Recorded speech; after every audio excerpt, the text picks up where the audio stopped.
Vamos a estudiar en esta ocasión la clase 3.5. Hablaremos de la proporcionalidad inversa con un dato desconocido. Para resolver este tipo de problemas es bien fácil, porque usted tiene que recordar en qué consiste la propiedad de la proporcionalidad inversa, porque esa relación es la que nos va a servir para resolver este tipo de problemas. Aquí, por ejemplo, dice, un automóvil circula a 60 kilómetros por hora.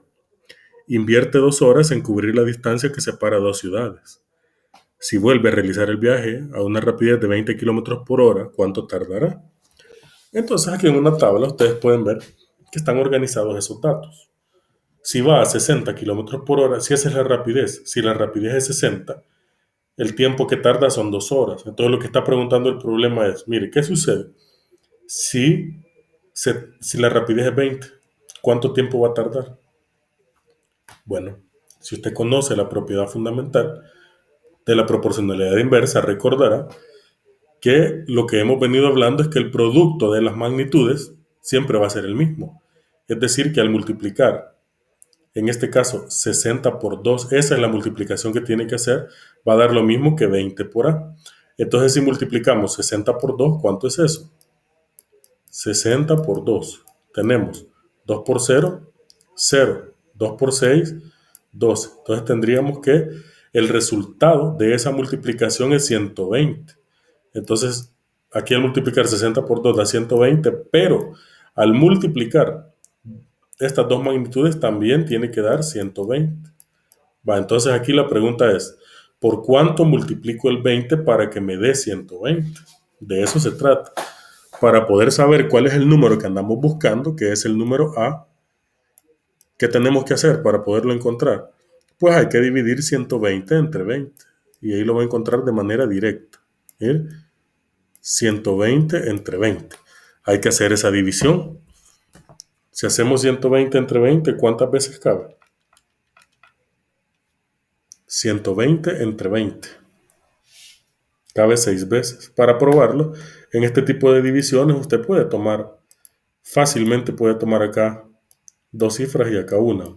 Divide 12 entre 2 para que no le cueste, le va a dar 6. Va, ahora multiplicamos 6 por 0, 0 y 6 por 2, 12. Entonces tenemos 120. Al hacer la resta nos da residuo 0. Es decir, que al dividir 120 entre 20, el resultado sería exactamente 6. En resumen, significa que A es igual a 6. ¿Qué significa que A sea igual a 6? ¿Cuál es el significado que tiene? El significado es bien sencillo. Significa que si la rapidez es 60, el tiempo que va a tardar el carro son 2 horas. Pero si la rapidez es 20, el tiempo que va a tardar el carro son 6 horas. Eso es lo que significa. De una manera muy sencilla, lo hemos podido calcular. Como ustedes pueden ver, es bien fácil, sumamente fácil.